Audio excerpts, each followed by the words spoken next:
Kinben Book 6, Chapter 81. Naibigay kaagad ni Maki Romero ang ikatlong foul ni Lacerna sa kanyang pagpasok sa laro. Sinabi kasi ito sa kanila ng kanilang assistant coach na si Sir Felix at dahil nagtagumpay siya ay tiyak na papaupuin na raw ito ng kanilang coach.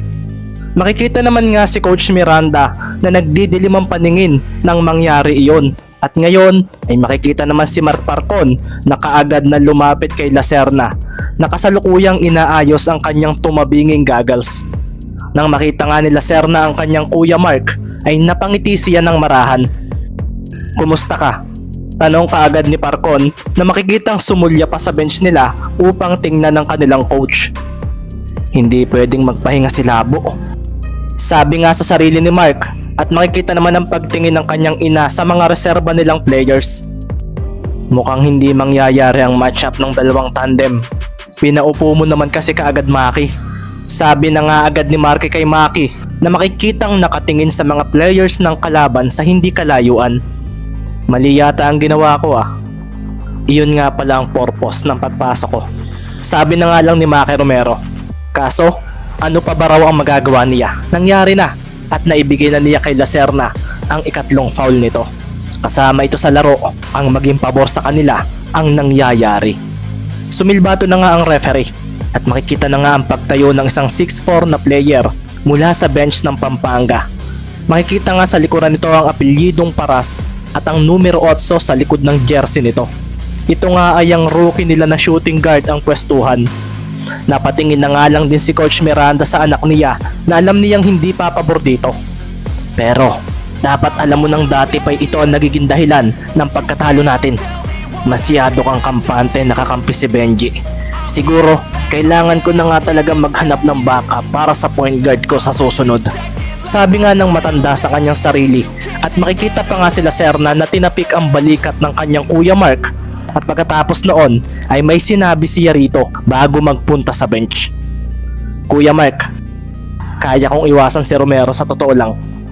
Ito ang mga salitang winika ni Lacerna na ikinaseryoso ni Parcon. Anong sinasabi mo, Labo?" Bulalas naman agad ni Mark. Pero hindi agad sumagot si Lacerna na tuluyan ang naglakad palayo mula sa kanya. Anong sinasabi ng isang ito? Anong kaya niyang iwasan? Sinadya ba niyang ma-foul?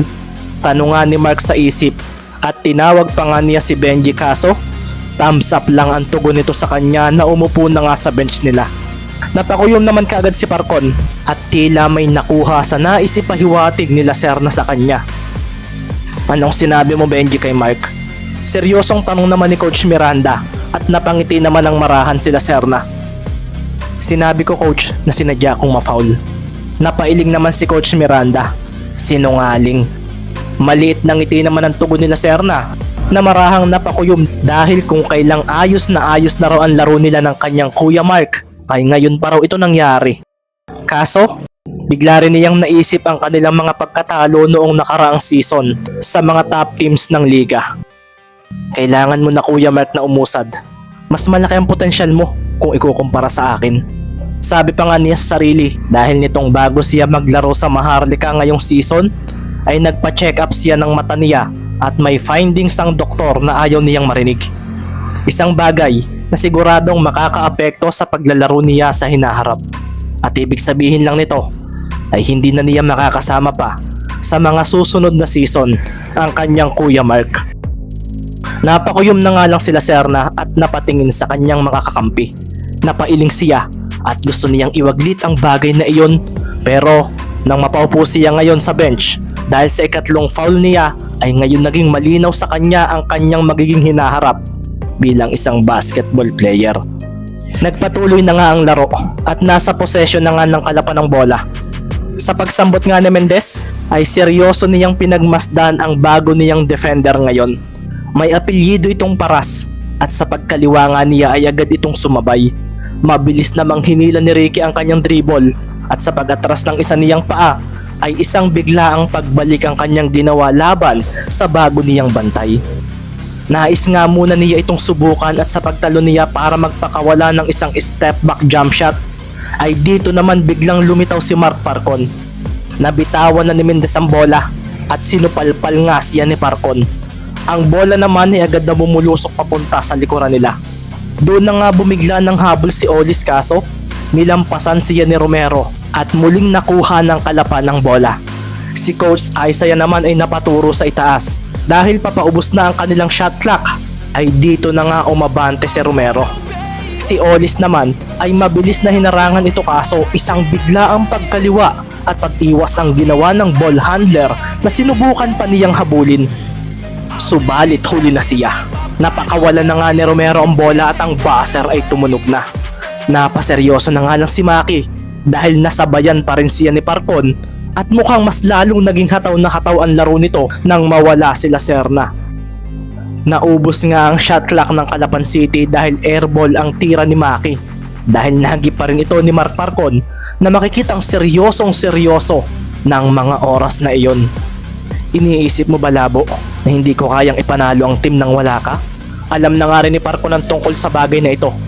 At dahil sinadya raw nila Serna na ma-foul para mapaupo, ay dito niya ipapakita rito na kaya niyang buhatin ang Pampanga sa anumang game na kakaharapin nila ngayong season. Si Ricky naman nga ay napasulyap dito at ang mga manonood na player ng ibang teams ay napaseryoso sa dalawang defensive plays na ginawa ni Parcon. Sa pagbalik nga ng bola sa Pampanga ay agad na ngang hiningi nito ito. Si Coach Miranda nga ay nakaramdam agad ng tuwa sa pinapakita ni Mark at si Benji Lacerna naman ay napaseryoso. Sandali ring napasulyap si Mark sa bench nila at pagkatapos sa pagdating niya sa kanilang side ay bigla na lang niyang sinugod ang depensa ni Ibanez. Bumigla siya ng taliko dito at walang alinlangang pag-spin move ang ginawa niya. Nasanggi pa nga niya si Ibanez pero napaatras ito at sa pagsalaksak ni Parcon sa ilalim ng basket ay makikita ang gigil sa kanyang mukha nang siya ay tumalon. Si Marlon nga ay sasabayan sana ito kaso naharangan siya ni Thompson. Si Marky naman ay nahuli dahil sa paglayo ni Mikal at dito na nga makikita ang power dunk ni Parcon na nagpadagundong sa venue dahil sa hype na binigay nito sa mga fans nila. Kumawala agad ang MVP chance para sa kanya at sa paglapag niya ay napakuyong pa siya na nilampasan ng mga manlalarong malapit sa kanya. Si Marlon nga ay napakuyom na lang din dahil hindi niya ito napigilan at si Maki naman ay makikitang napaseryoso sa ginawang iyon ng ace player ng Pampanga. Ang lakas ng katawan ng isang ito. Talagang mahirap sabayan ang ganitong player. Sabi na nga lang ni Romero sa sarili matapos iyon. Nakita niya kasi ang ginawa nito kay Carlo. Nang makita naman ni Ricky ang reaksyon ng kanyang mga kakampi ay agad siyang pumalakpak para kuhanin ang atensyon ng mga ito. Si Carlo nga ay napatingin agad dito at si Magbuo naman ay agad na lumabas ng guhit para sa inbounding ng bola. Ipinasa nga ni Magbuo ang bola kay Mendez at ang mga fans ng Pampanga ay nagwala nang si Parcon ang humarang dito. Bumaba nga ang katawan nito at ang mga palad at paa nito ay napahanda sa pag-abante ng player na nasa kanyang harapan ngayon. Si Mendez naman ay agad na napatingin sa kanyang mga kakampi dahil pakiramdam niya ay kailangan muna niyang ipasa ang bola. Nakita nga niya kaagad si Carlo at dahil si Paras ang tumapat dito ay mas may advantage daw ito. Ipinasa niya ang bola kaso nahuli pa rin ito ni Parcon kahit gumawa siya ng semi-fake move. Makikita nga ang sobrang focus ni Parcon at ang pag-alala nito sa mga ibinigay na info sa kanya nila Serna tungkol sa mga galawan ni Mendez. Si Maki nga ay napatakbo at ganoon din si Carlo para dumepensa kaagad. Si Parcon naman ay papunta na agad sa basket at mukhang pupuntos na naman ito na ikinatayo ng mga manonood at ng mga kakampi nito sa bench. Si Ricky naman ay ginamit ang kanyang bilis at sa paglampas niya rito ay agad siyang nabigla nang bumangga ito sa kanya. Kasunod noon ay ang biglang pagtalo ni Parcon at doon na nga rin sumilbato ang referee. Napakawalan agad ni Parcon ng bola at doon na nga rin ito pumasok sa basket. Sinundan pa nga ito ng pagbulalas ng referee ng basket counted na naging dahilan upang si Mendez na napaupo sa sahig ay mapatingin sa kalaban na basta lang siya iniwanan at naglakad na palayo. Kumawala na naman nga ang MVP chance para kay Parcon at ang mga kakampi nga nito sa Pampanga ay napapaseryoso na lang sa performance nito ngayon. Maging sinaabad nga ng Makati Blazers ay nabigla rin doon dahil lang inaasahan nilang pagpangit ng laro ng Pampanga dahil sa pag-upo nila Serna ay hindi pa nga nangyayari. Nagbago na si Parcon. Nasabi na nga lang ni Abad at nang mapatingin siya kay Mark Parcon ay kitang-kita niya ang grit sa mukha nito. Hindi ito magpapatalo at lalong hindi na raw nito hahayaang isipin pa ng iba na kahinaan ng team nila ang pagkawala nila Serna sa loob ng court. Habang nakatingin naman si Mark Parcon sa basket bago siya mag-free throw ay napaseryoso pa siya. Ito na magiging best season natin, Kuya Mark. Nakagawa na ako ng game plan para sa mga nakatalo sa atin last season. Magagawa ko na ang pangako ko sa iyo noon. Ikaw ang magiging MVP ngayon. At para ka na rin naging pinakamagaling noon sa buong bansa. One of the best. Marahan pa nga siyang napahaplos sa mahabang pilat niya sa mukha. At ang markang ito ay dahil sa isang pangyayari na kung saan ay napaaway siya upang iligtas si Benji mula sa mga adik na sumalubong dito sa isang iskinita sa Pampanga. Ang lahat nga ng mga naging away niya ay dahil kay Lacerna.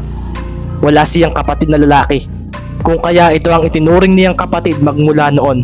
Ang imahe niyang bad boy dahil sa mga ginawa niya ay hinayaan lang niya. Walang kaalam-alam nga ang mga hindi nakakakilala sa kanya na siya ay hindi totoong bad boy na basta na lang makikipag-away ng walang dahilan o para lang magyabang. Malilintikan daw siya sa kanyang ina na coach din niya rito sa team. Panoorin mo ako. Pagbalik mo sa loob ng court, sabay na nating durugin ang kalaban natin ngayon. Gusto kong kapag naging ako ang pinakamagaling sa bansa, ay kakampi pa rin kita. Sabi pa nga ni Mark sa sarili at sinambot na nga niya ang bola na ipinasa ng referee. Pinakawalan nga niya ang bonus shot at dito na nga nagwala ang crowd dahil sa pagpasok noon. 7 na nga ang lamang ng Pampanga dahil sa mga ginawa ng kanilang ace player sa huling mga possessions nila at ng kalaban. 75-68 na nga ang score at agad nga niyang pinuntahan si Mendez na makikitang nakatingin sa kanya. Ang bola naman ay kay Maki Romero ipinasa ni Magbuo. Si Coach Isaiah naman ay napaseryoso dahil hindi ganito ang inaasahan niyang mangyayari. Hinihintay niya na magpakitang gilas ang Romero Mendez tandem, kaso parang naging show ito ng ace player ng Pampanga nang mawala ang point guard nito. Base sa infos namin about sa Pampanga, natatalo ang Pampanga kapag nawawala sila Serna dahil nasisira ang galawan nila. Sabi nga ni Felix at napatango naman si Isaiah. Pero hindi sa lahat ng pagkakataon. Sigurado akong informed na rin ang kalaban natin about diyan. Sabi na nga lang ni Isaiah at si Maki nga ay hindi matakasan ang defender nitong si Olis. Hindi kita papalusutin. Sabi nga ni Olis na binansagang bad boy stopper ng Maharlika League. Ngayon nga ay pinapakita niya ito kay Maki Romero. Hanga na talaga ako kay Labo. Tama ang binigay niyang info sa amin about kay Romero.